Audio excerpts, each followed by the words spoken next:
ఇంట్లో శివలింగాన్ని ఉంచొచ్చా?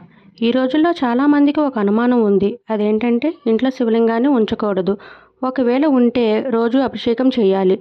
లేదంటే ఏదో ప్రమాదాలు జరిగిపోతాయని అపోహ ఉంటుంది. అయితే శివలింగం గురించి శివ మహాపురాణం ఏమి చెబుతుందంటే బొటనవేలు అంత శివలింగాన్ని ప్రతి ఇంట్లో ఉంచుకోవాలి. శివాలయం లేని శ్మశానం కూడా ఉండకూడదు. ఎందుకంటే ఉగ్ర భూత ప్రేతాలు ఊరిలోకి వచ్చేస్తాయి. అందుకే శివుడు శ్మశానంలో సంచరిస్తుంటాడు. శ్మశానంలో కూడా శివలింగం ఉంటుంది. శ్మశానంలోనే శివలింగం ఉంటే ఇంట్లో ఉండకూడదా? ఎవరు పడితే వారు ఏదో చెబుతూ ఉంటారు.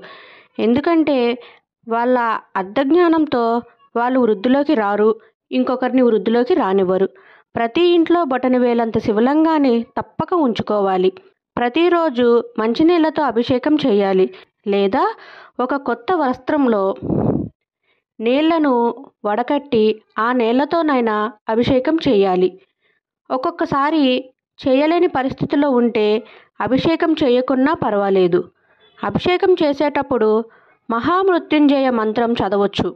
లేదా ఓం నమః శివాయ అంటూ చేసినా సరిపోతుంది.